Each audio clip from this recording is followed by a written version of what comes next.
श्रीराम समर्थ. नामाचा अनुभव. नामाचा अनुभव कोणता? नामाचा अनुभव नामाव्यतिरिक्त दुसऱ्या कशात पाहू नये. म्हणजे नामापासून दुसरे काही मिळवायचे आहे ही कल्पनाच नसावी. नाम मुखी येते हाच नामाचा अनुभव.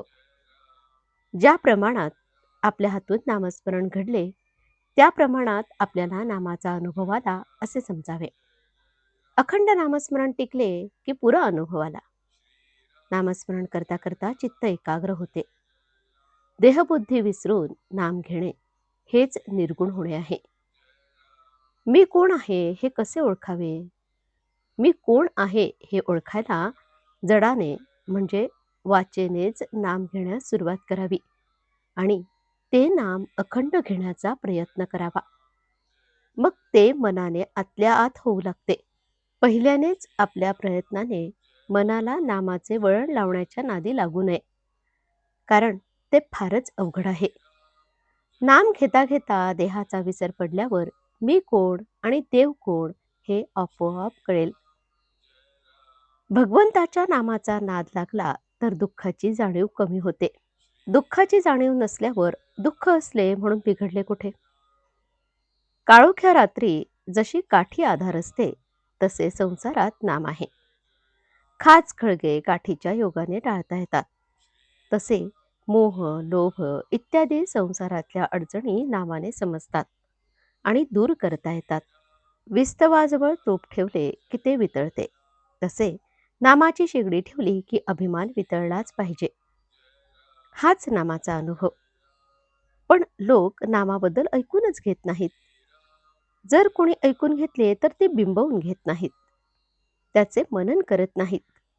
आणि मनन करून ज्यांना ते पटले असूनही नाम घेत नाहीत. अडचणी असल्या तरी नाम घेता येते, म्हणून नामस्मरण न करण्याबाबत सबबी सांगू नका. सबब सांगितली की त्यापासून लबाडी उत्पन्न होते. लबाडीतून आळस उत्पन्न होतो आणि आळसाने सर्वनाश होतो. आपण रोज उठल्यावर भगवंताचे स्मरण करण्याचा नियम ठेवावा. स्नान वगैरे गोष्टी झाल्या तर कराव्यात, पण त्या वाचून अडून बसू नये. भगवंताचे स्मरण हे मुख्य आहे. अखंड नामस्मरण ठेवायला सोहळ्या ओळ्याचे बंधन नाही. अखंड स्मरणच सोहळे आहे.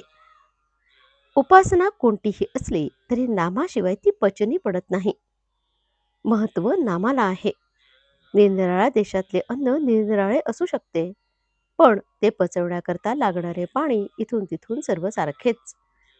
पाण्याशिवाय कोणतेही अन्न पचणार नाही. त्याप्रमाणे उपासनारूपी अन्नाला पचवण्यासाठी नामरूपी पाण्याची जरुरी आहे. म्हणून नामाला महत्त्व देऊन ते सतत घेण्याचा अभ्यास करावा. कसाही प्रसंग आला तरी नामस्मरण सोडू नका. त्यातून परमात्मा हात देईल. आजचे बोधवचन. नाम घ्यायला स्वतःचीच आडकाठी असते. ती दूर केली तर नामाचा अनुभव आल्या वाचून राहणार नाही. जानकी जीवन स्मरण जय जय राम. श्रीराम समर्थ.